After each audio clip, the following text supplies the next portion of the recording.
saying from the Alter Rebbe, Bal Yidach Mimenu Nidach. And it's... The Alter Rebbe is saying that all these Jews, whether they're born secular or whether they're born religious, and they know that they're not allowed to have fish and meat with the same knife because it's a custom, and they do it anyway, so or other beliefs from the grandmother. So the Alter Rebbe says whether the guy is maliciously throws off the yoke or he's born secular. So what does he know? If he's born secular, you're not sure which religion to choose, which God to believe in. There are plenty of gods in the religion market. You Google it, right? He was never indoctrinated. So Goldstein brings from the Hachayim Hakodosh something that fits with him. What fits with his feelings? His feelings is, I'm offended because there's a guy that sees religion as humor. Just like the Rogachover saw someone asked him for a skama on the sefer, so he put the sefer in the trash can over there by his desk. He thought that the guy is making fun of Judaism.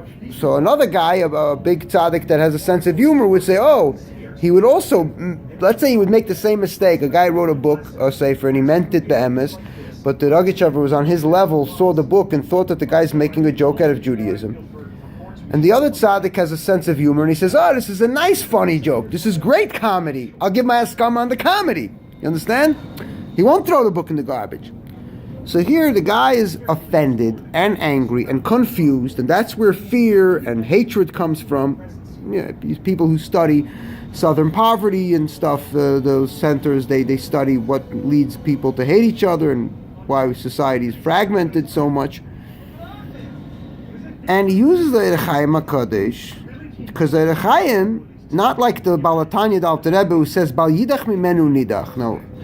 So from a religious point of view, you have two ideas. One doesn't fit with you. That Alter Rebbe says they're all going to be saved. And for example, there's something that Christians, I think, got rid of. The Council of Nicaea got rid of it. So it was a passage that says there's going to come a time when God is going to gather in all the heathens. The heathens are all those non-Christians and people who haven't accepted Yashket.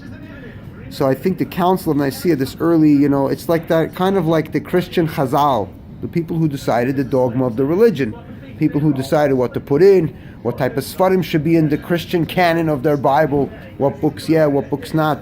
I think the Christians don't have the Book of Esther, for example.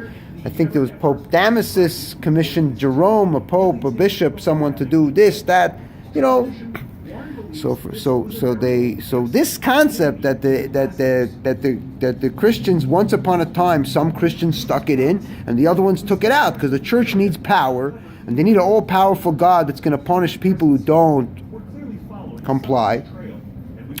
So you can't have that God's going to go and gather in the heathens. But this is what the Alter Rebbe is saying.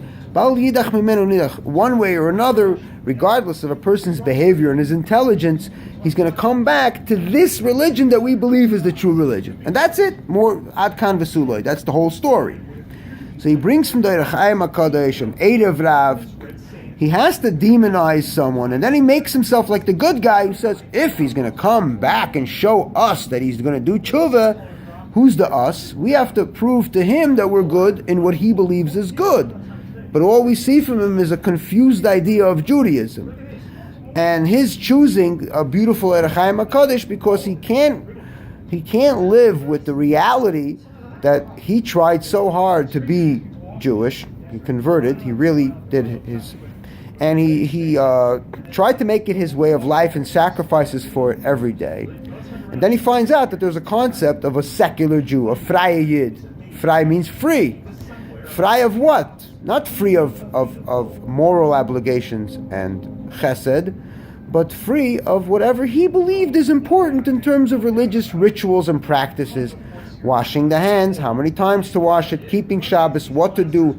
Some people honor Shabbos, but they don't keep it in terms of a list of laws and do's and don't do's, which we don't anyways do today what we were supposed to in terms of what the law was commanded in terms of the laws of Tchum and fire and all those from the original biblical text. So he has to make that this should comply with his confused feelings that lead to hatred. So he chooses to misinterpret the Hachayim. The Hachayim is talking about a mythical idea of Erev Rav because it's not a philosophy. There are Jews who support Bernie Sanders because he gives food stamps to Haredim. There are Jews who support Trump. And people think that Judaism has a political hashkafa already, so automatically you have those Haredim split in half. And then you think Erev Rav is an ethnicity, so then who's the ethnicity? Who are those grandchildren? And then he started to say about a Goyish neshama.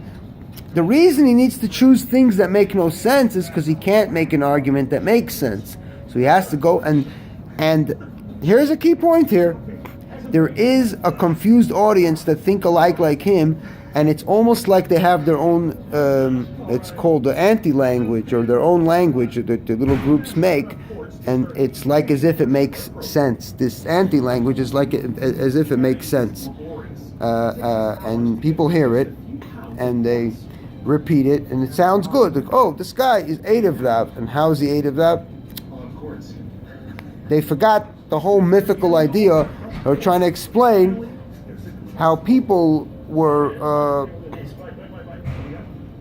not in the harmony of a group of people that once existed in a mythical, because Jews never had one harmonious group, never ever in the history, from when we evolved from Canaanite religion and stuff like that, evolved from Samaritans and groups and different, how they believed in God and creation.